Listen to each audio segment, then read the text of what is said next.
मदरो ओ जीव. भगवंताला हा प्रश्न उपस्थित झाला की माझं ज्ञान कोण ऐकणार, कारण प्रवाहाच्या विरुद्ध गेलेला आहे ना. प्रवाहामध्ये खाओ पिवा मजा करो येस करो नाही का, अशा अनेक तिथे दिलेलं आहे. तर आपल्यामधला जो भाग आहे, जो विचारात्मक आपण जे विचार करतो, बाबा हे असं ते तसं, हे असं ते तसं नाही का, अशा प्रकारे आपण जे विचार करतो ते विचाराच्या पलीकडची बाजू भगवान बुद्धानं मांडलेली आहे. कारण आम्हाला पालनच करावं लागेल. अरेस्ट म्हणून हे आमच्या समाजामध्ये जन्माला आले आणि आमचा उद्धार केला. आता उद्धार कोण्या हिशोबाने केलेला आहे आमचा? भगवान बुद्धांचा धम्म त्यांनी स्वीकारून आम्हाला प्रदान केलेला आहे, म्हणजे आमच्या पदरात टाकलेला आहे. भगवान बुद्धांचा धम्म म्हणजेच आम्हाला समजत नाही. मोठी शोकांतिक आहे. धम्म म्हणजे काय सांगू शकाल कोणी? माळवे तुम्ही सांगू शकता धम्म म्हणजे काय? तुम्ही सांगू शकता का धम्म म्हणजे काय? बरे साहेब, धम्म म्हणजे काय? नाही, ही परीक्षा नाही कोणाची, आपली परीक्षा नाही. हा, बाबासाहेब आंबेडकरांनी जाधव साहेबांनी सांगितलेले का बाबासाहेब आंबेडकरांनी बुद्धाने धम्म म्हणून बाबासाहेब म्हणतात की मी समाजाला काय देऊ. कधी शेवटी जाता बाबासाहेब आंबेडकरांनी 1914 ऑक्टोबर 1956 साली धर्मांतर केलं. त्याच्या अगोदरचा तो काळ होता. बाबासाहेब आंबेडकरांना असं भास निर्माण झाला की माझ्या समाजाला काय देऊ मी. ख्रिश्चनांचं बायबल आहे, मुसलमानांचं कुराण आहे आणि हिंदूंची गीता आहे. बौद्धांचं काय, मी काय देऊ समाजाला. म्हणून बाबासाहेब आंबेडकरांनी शेवटी भगवान बुद्ध यांचा धम्म लिहिलेला. भगवान बुद्ध आणि यांचा धम्म म्हणजे दुसऱ्याच धड्यामध्ये खंडामध्ये आहे. नीती धम्म म्हणजे नीती, नीती म्हणजे धम्म. बाबासाहेब आंबेडकरांनी सविस्तर दिलेले आहे. धम्म म्हणजे काय, अधम्म म्हणजे काय, सद्धम्म म्हणजे धम्म, सद्धम्म, अधम्म. म्हणजे हे जे तीन आहेत, ते तीनचं उत्तर आपण त्याच्यामध्ये त्या पुस्तकामध्ये वहीत आपल्या ग्रंथामध्ये दिलेले आहेत. म्हणून आमच्यामध्ये हा ग्रंथ मौलिक आहे. मौलिक एवढा आहे का तो ग्रंथ प्रत्येक बौद्धांच्या घरामध्ये असणं गरजेचं आहे, हे लक्षात घ्यायला. म्हणून सांगावंसं वाटते की बाबासाहेबांच्या अनेक कोटी आमच्यावर उपकार आहे समजा. कारण बाबासाहेब आंबेडकर जर नसते तर आमचं काही करत नसतं, हे आम्ही शिकलं पाहिजे. तर मग बाबासाहेब जरी असे म्हणले तोंडाने, पण बाबासाहेबांनी काय केलं आमच्यासाठी, हे संशोधन आम्हाला त्याच्यात नाही का. आणि विशेषतः बुद्धाचा धम्म म्हणजे काय हे आम्हाला शिकता येईल, समजून घेता येईल, समजणं गरजेचं आहे. म्हणून धम्म हा भगवान बुद्धाजवळच ठेवणं किंवा त्याची पूजा करणं असा लोकांमधला जो अंधश्रद्धेचा भाग आहे, हे आम्ही काढून टाकला पाहिजे. ग्रंथ आहे, तो ग्रंथ केव्हाही पाठ करू शकता, केव्हाही वाचू शकता, केव्हाही तुम्ही त्याचं पठण करू शकता, आत्मचिंतन करू शकता. अशा प्रकारे तो धम्म आहे. म्हणून प्रत्येक बौद्धाच्या, आम्ही बौद्ध आहोत. कोण आहोत आम्ही? महार बनलं का राग येतो? महार बनलं का राग येतो, पेटून उठतो आम्ही. बौद्ध बनलं का स्वाभिमान नाही. बौद्ध म्हणजे काय, आमची आयडेंटिटी काय आहे? आमची आयडेंटिटी काय आहे? आयडेंटिटी कार्ड असतं तुम्ही आपल्याला, बघा हे कार्ड घ्या माझं नाही का, असं म्हणतो ना आपण. मग आमचं कार्ड कुठलं, आमची ओळख कशी? बौद्ध म्हटल्यानंतर आता मुसलमानांची ओळख आम्हाला माहितीच आहे. टोपी घातली, दाढी, लाटा पॅन्ट वगैरे वगैरे काय असेल नाही का.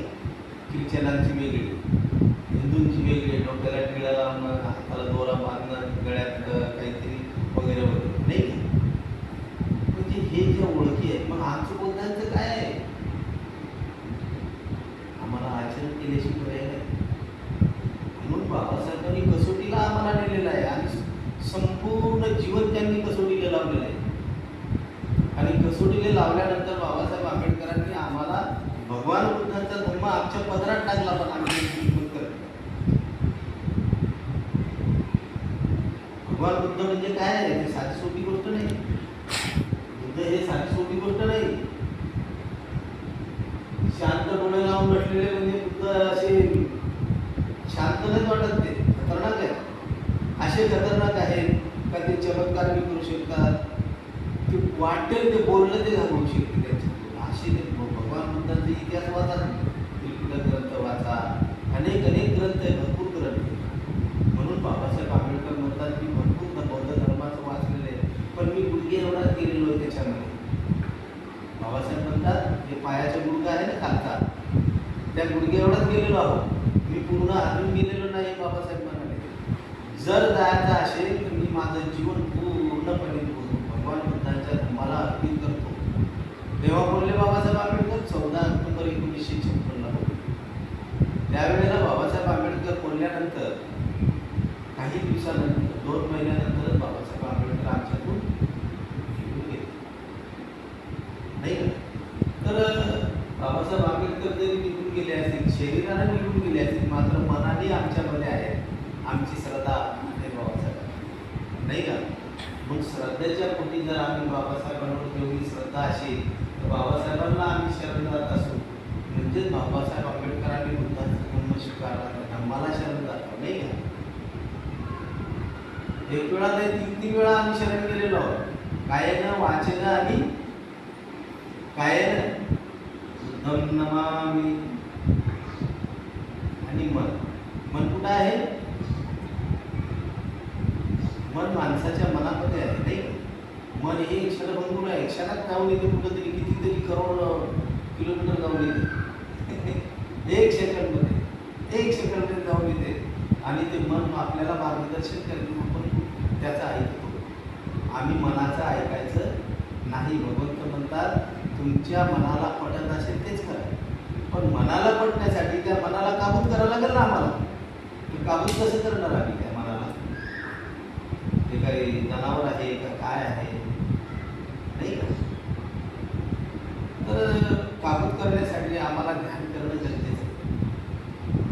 ध्यान करणं गरजेचं आहे. म्हणजे ध्यान भगवान बुद्धांनी जसं ही ध्यान मुद्रा आहे, ही मुद्रा जी आहे ही ध्यान मुद्रा आहे.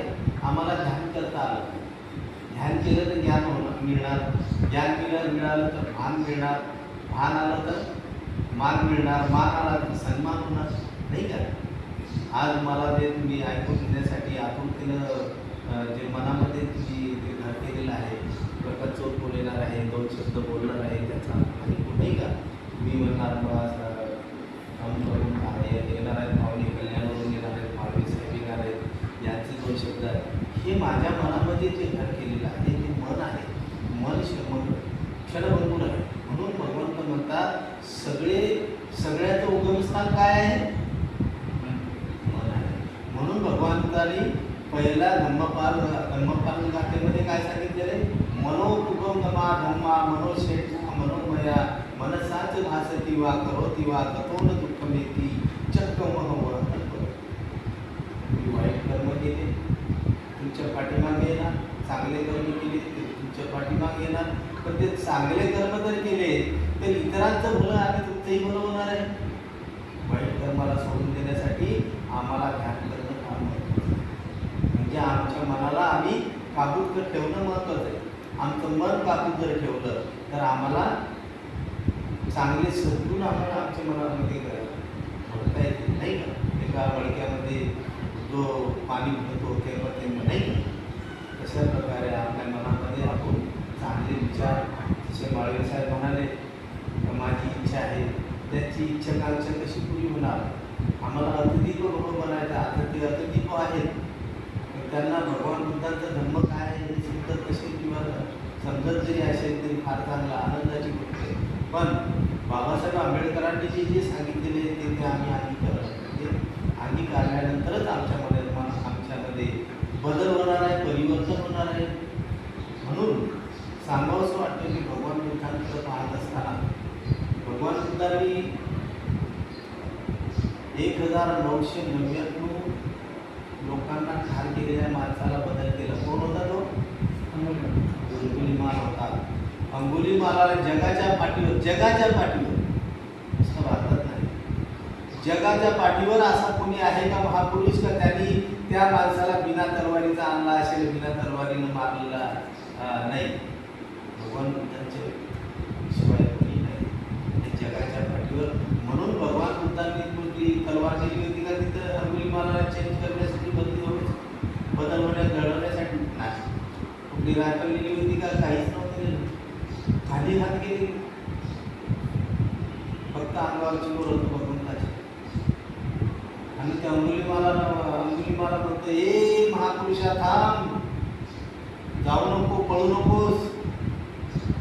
भगवंत त्याला म्हणाले, मी पळत नाही, मी थांबलेलो कधीच आहो, तूच पळत आहेस, तूच धावत आहेस. म्हणजे याचा अर्थ धावणं म्हणजे वाईट मार्गाकडे जाणं. तो अंगुलीमाल कुठं होता? वाईट मार्गाने चालत होता. भगवंत म्हणाले, मी कधीच थांबलेलो, कधी म्हणजे भगवान बुद्धत्व प्राप्त झालं तेव्हा भगवंत हे थांबलेले होते. थांबलेले म्हणजे विचाराने थांबलेले, अविचाराने.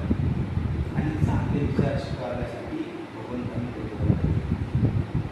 म्हणून भगवान बुद्धांची मूर्ती का जगाच्या पाठीवर कुठलाही विहार पहा तुम्ही, मंदिरामध्ये विहारामध्ये भगवान बुद्धांची डोळेला बंद झालेली मूर्ती असणार. याचा अर्थ ते स्वतःकडे पाहतात, स्वतःचे गुण, वाईट गुण काढून टाकतात आणि सद्गुण भरतात, नाही का? म्हणून एक मडकं जर असेल, त्या मडक्यामध्ये चांगलं पाणी जर भरायचं असेल तर चांगलंच पाणी राहणार, वाईट पाणी तुम्ही भरलं तर वाईटच राहणार. अशा प्रकारे ते मडकं पूर्ण पाण्यानं भरून जाईल. आणि वाईट मडकं भरल्यानंतर आपलं जसं त्या वाईट मडक्याने फार प्रमाणात आपलं शरीर आहे, जे वाईट गोष्टीनं जर आपल्या मनामध्ये भरले, अविचारी मनामध्ये जर आपण वागत गेलो, चांगलं वागत नाही, अशा प्रकारे आपण आपल्या मनामध्ये वाईट विचार जर ठेवले तर नक्कीच आम्ही काय होणार? आमचं फळासारखं हे होतं, रूपांतर.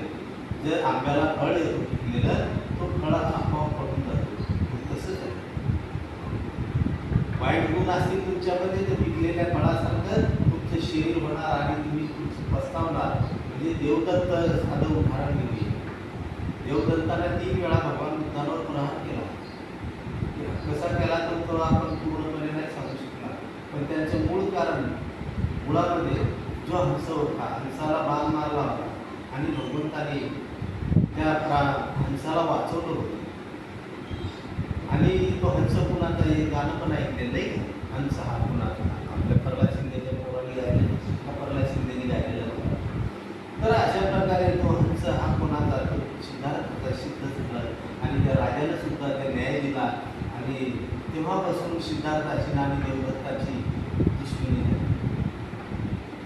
आणि त्या दुश्मनीचं रूपांतर असं झालेलं आहे का तो देवदत्त शेवटी मरण पावला. शेवटी म्हणाला की भगवंताला मला शरण आहे, मी लय चुका केलेल्या भगवंतासोबत. भगवंतावर प्राण हल्ले केलेले, 3 वेळा प्राण हल्ले केले भगवंत वाचले.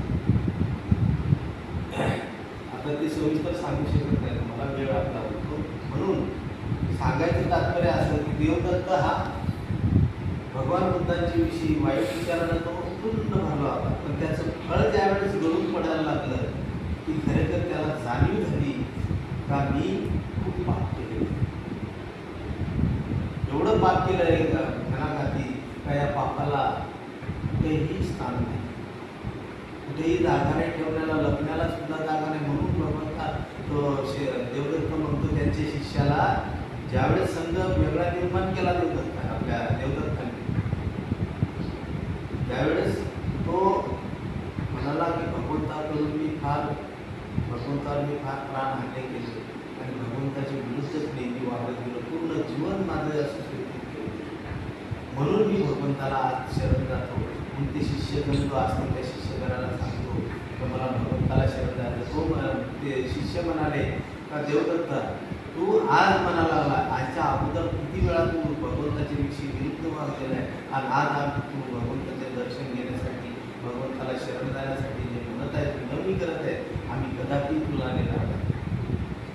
असे ते शिष्य बनवणार आले. आणि शेवटी तो धरती मातेला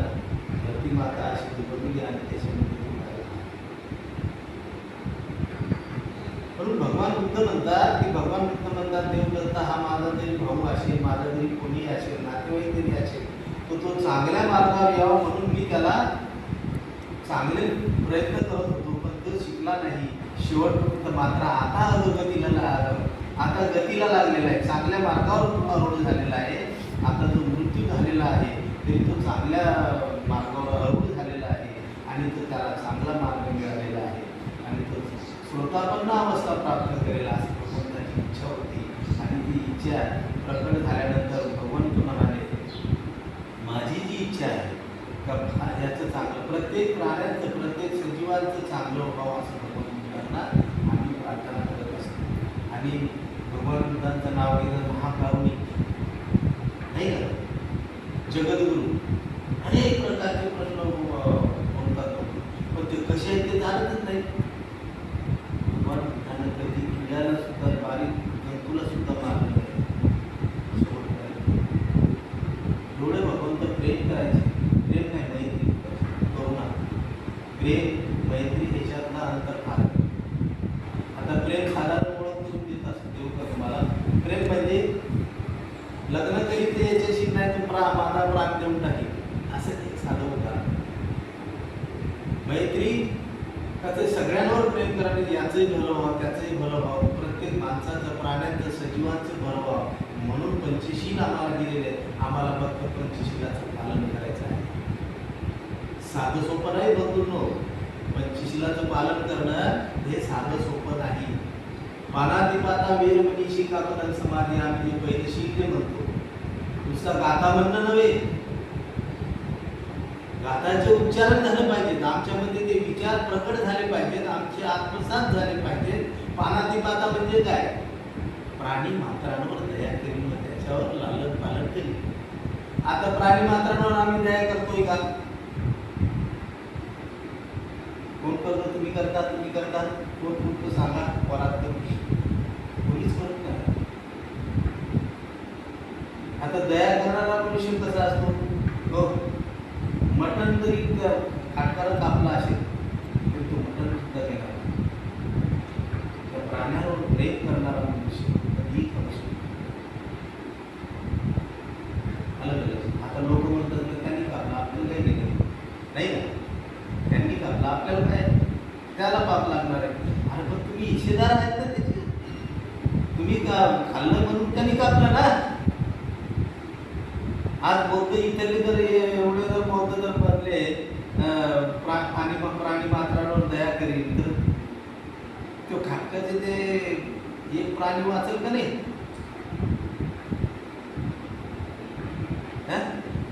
प्रत्येक माणसाला, सजीवाला जगण्याची इच्छा असतो का नाही? प्रत्येकाला. ही भगवंताची शिकवण आहे. म्हणून बाबासाहेब आंबेडकरांनी भगवान बुद्धांचा धर्म आमच्या पदरात टाकला, मात्र आम्ही त्याला किंमत देत नाही. आणि काही काही बाबासाहेब धर्माची हेळसाळ करू नका, हे तुमचं भलं आहे. म्हणून बाबासाहेब एवढे कष्ट केले, एवढे कष्ट केले, एवढे कष्ट केले, कसोटीला लावून तुम्हाला भगवान बुद्धांचा जन्म दिला. 1935 साली आवाहन केलं होतं बाबासाहेब आंबेडकरांनी का मी हिंदू धर्मामध्ये जन्मलो पण हिंदू धर्मामध्ये मरणार नाही. याचं वाक्य, याचं उदाहरण आम्हाला घेता आलं. त्याचं 21 वर्षाचा कालावधी झाला. 21 वर्षाच्या कालावधीनंतर 14 ऑक्टोबर 1956 बाबासाहेबांनी धर्मांतर केलं. साधी सोपी गोष्ट नाही. 21 वर्ष अभ्यास केला. ज्या वेळेस बाबासाहेब आंबेडकरांनी एवढ्या मुकामी धर्मांतराची घोषणा केली होती त्यावेळेस सगळे धर्मीय लोक धावून आले होते. आमचा धर्म स्वीकारा, आमचा धर्म स्वीकारा, आमचा धर्म स्वीकारा. पैसे देत होते लोक, फुकट नव्हते शिका. कितीतरी करोडो रुपये देत होते. बाबासाहेब किती धर्मवान असतात, त्यांचा परिवार किती धर्मवान असतात, भरपूर धर्मवान झाले असते, पण बाबासाहेबांनी ते कधीही स्वीकारलेलं नाही. म्हणून आम्हाला धर्म शिकायचा आहे, आम्हाला ज्ञान घ्यायचं आहे, आम्हाला आत्मसात करायचं आहे ते त्यांचं ज्ञान आणि त्यांचे शरण राहायचं आहे. कायाने, वाचेने, मनाने. काया म्हणजे शरीर नाही का, वाचेने म्हणजे आपली जी वाचन आहे सत्य वाचा पाहिजे नाही का. उत्साहादाळे एकच उदाहरण थोडंसं तर सांगितलं, पूर्ण सांगितलं नाही तुम्हाला. आपण पुढे असतो. हो. तर अशा प्रकारे श्रद्धा आमची विठ्ठलावर कशी असली पाहिजे हे लक्षात ठेवा. बरोबर. आम्ही रोज वंदना घेतली पाहिजे, रोज आम्ही विठ्ठलाला शरण गेलं पाहिजे. नाही वंदना गेलं तर कमसे कम आम्ही अगरबत्तीला नूतन नमामि, धम्मं नमामि, संघं नमामि एवढं करून तरी आम्हाला बरं मला शिकवलं आहे. म्हणून भगवान बुद्धांची विचार तुमच्यामध्ये केले गेले पाहिजे, ही माझी इच्छा आहे. आणि एवढंच करून मी काम करून धन्यवाद.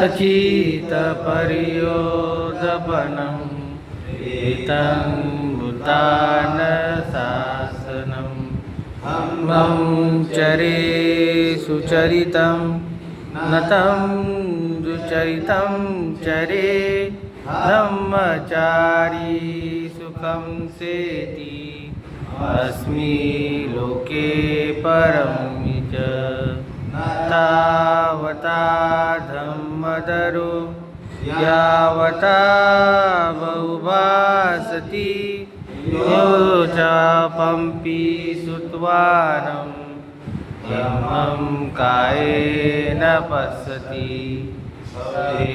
धम्मं न पमज्जति नत्थि मे शरणम् अयं बुद्धो मे शरणं वरम् एतेन सज्जवज्जेन होतु मे जयमङ्गलम् शरणम् अयं धम्मो मे शरणं वरम् एतेन सज्जवज्जेन होतु मे जयमङ्गलम् नत्थि मे शरणम् अयं संघो मे शरणं वरम् एतेन सज्जवज्जेन होतु मे जयमङ्गलम् नमो बुद्धाय नमो धम्माय नमो संघाय साधु साधु साधु.